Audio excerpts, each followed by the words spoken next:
Hello, US 102 US history CCAP classes.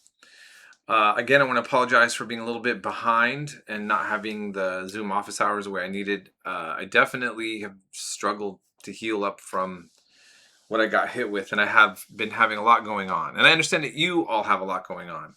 So please also, I want to remind you, maybe you even had a conversation with me before, and it seems like I don't remember it. We're getting closer to the end of the semester. This is where I want you to be proactive in communicating with me. Did I promise that I'd grade something and I didn't? Did I tell you that you didn't? I could let you turn something in late. I gave you a 0 and haven't graded it, and you're feeling nervous. I don't take back my word. I just need you to help remind me sometimes. I have a lot of students. I have 3 classes, so just look after your own interests and hit me up. Some of the students have actually challenged some of my grades. I've looked back at them, and as you know, after reflecting on what they said and how the grade went, I've changed it in the student's favor if that's what's deserved. Okay, so I'm here to try to work for your benefit. So keep that in mind. Also, if you're very behind with late work, I'm going to keep reminding you from now on, and I'm going to make a much more clear announcement soon. You're not going to be able to give me a huge dump of late work. So right now, if you're really behind and you're thinking that you're going to try to catch up by giving me 50 assignments on the last 2 weeks, stop, because I'm going to make an announcement soon putting what my limits are and cutoffs to late work. You need to contact me as soon as possible. Have a Zoom office hour with me, or write to me. But let's have a discussion. I'm not going to judge you. I'm not going to get mad at you. We just need to see what's realistic at this point. Okay? All right. So, all right, I needed to go over the summary of last week, but I also just wanted to mention just very briefly, and something that I hope no one feels on blast for. Just in some of the discussions, I've had some students bring up their faith, and that definitely doesn't bother me, okay? But if you bring it up in context to saying that somebody else's lifestyle is wrong or whatever, then you're putting somebody else on blast. Do you get what I'm saying? So, I mean, this is a delicate thing, right? Because we're coming into a class with all of our world views. But remember, everybody's doing that. Everyone is coming into class very much sensitive and feeling proud or comfortable or whatever they feel, but it's their selves. And I mean, I just want to, and so when we're talking, when we're getting involved in discussions, we always want to think about in an academic setting, because that's what we're talking about. I'm not talking about any other setting. Okay, that's a whole. Every setting has its own topic. Keep in mind, there's a scripture in the Bible, Ecclesiastes chapter 3. So there's a time and place for everything, place and context. Okay, and that's going to be important. And there's ways you can see over time.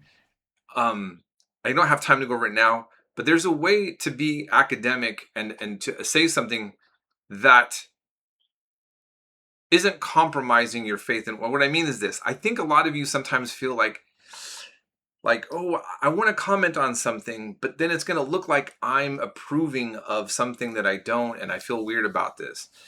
I mean, I understand that, but just remember, it's just like I've gone over presidents, and some of the presidents, the way I've talked about them over time, maybe you think I really like them. I've talked about their qualities and things that made them appealing historically to other people. And some of those presidents I don't like at all. Okay?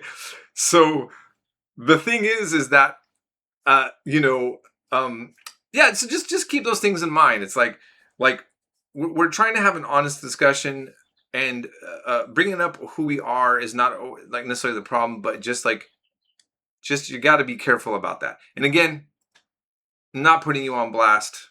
I don't want anybody to feel on blast. I don't want us to say things that put other people on blast.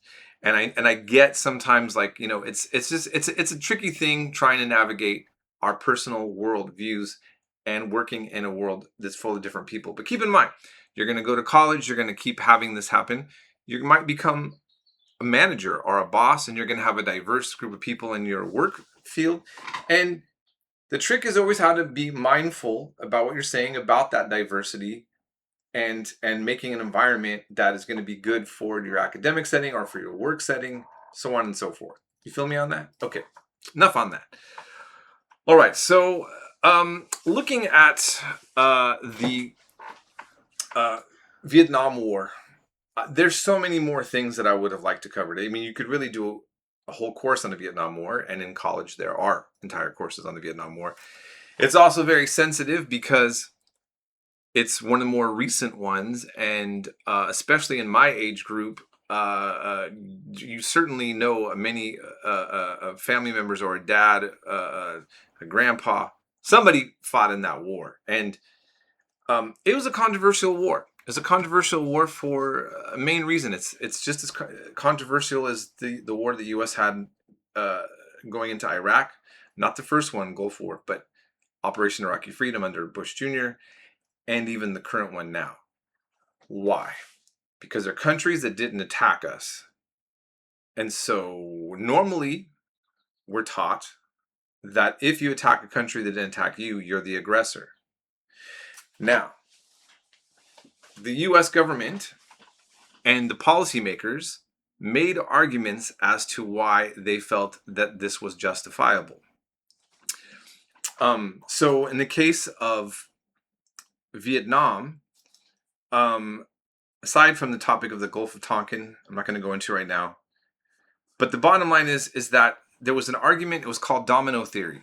That might have been brought up in the class. I'm trying to remember. But domino theory was this idea that if the United States lets one country go communist, then more are going to go communist. And all of this just is to the advantage of the Soviet Union, and that we become surrounded by a world full of communists.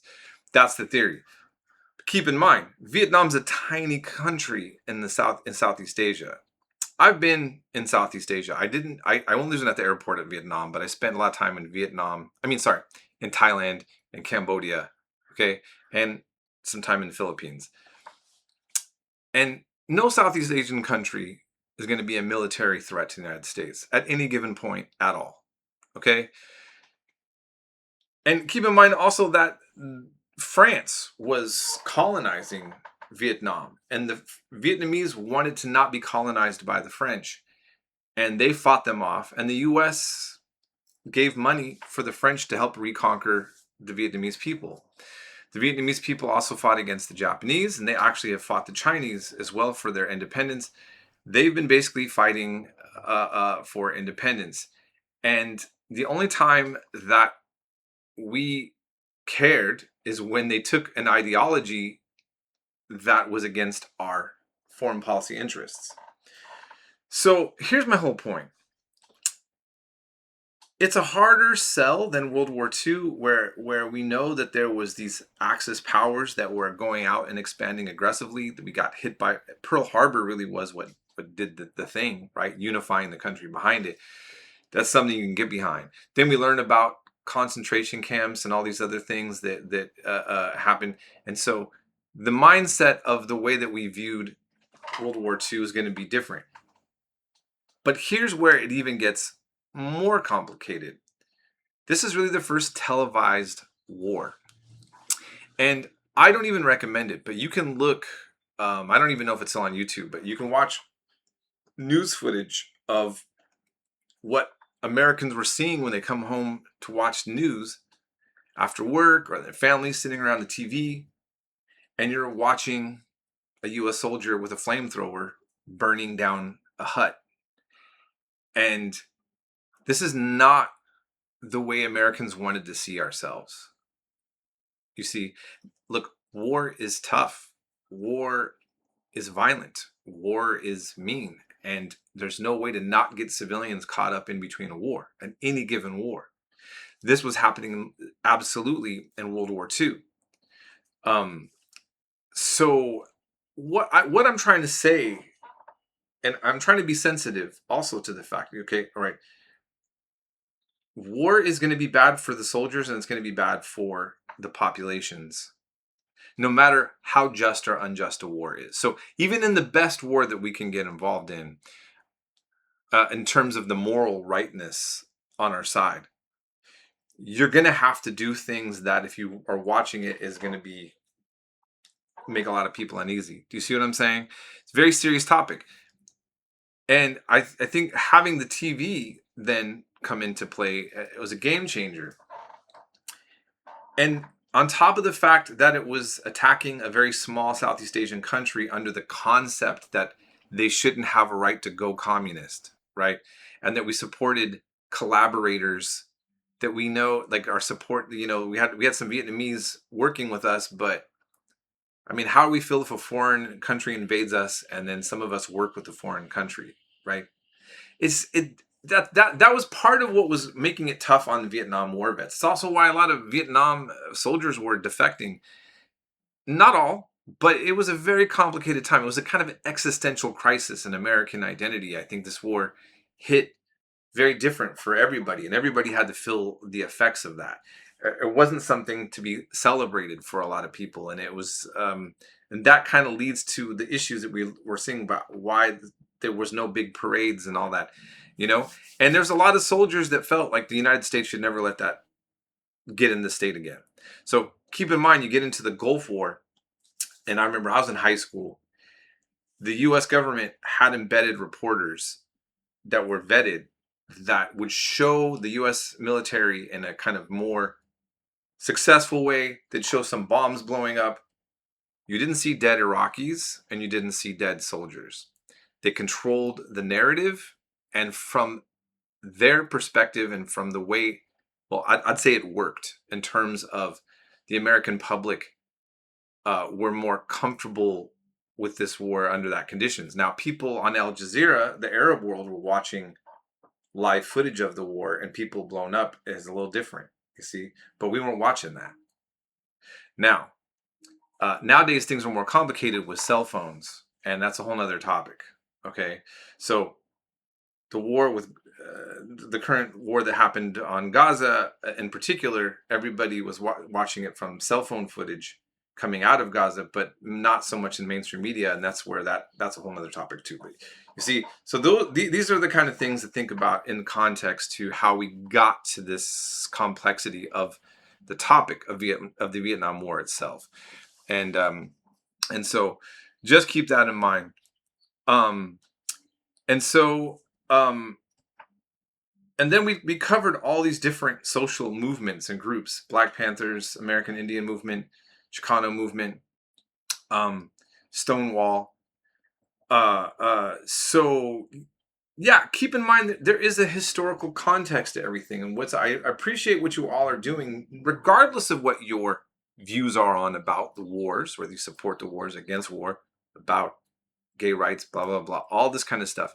You are learning about those struggles and how people of those communities have to struggle to get legitimate lifestyle, to live a normal life like everybody else. And you're seeing that, discussion there. And I hope that that's helpful. I'm also hoping that as you look at what happened in this history, you're now looking forward into, this was a coincidence that we fell into the Iran Contra war and actually dealing with the topic of Iran at all, or Iran, as said in English. So I'll go more into more details with that later for next week. But for now, I'll leave it at that. I'm gonna have a normal office hours for this week. I'll post that on the day that there is a Zoom office hours. But please reach out to me if there's anything else that you need to talk about, and we'll be in touch.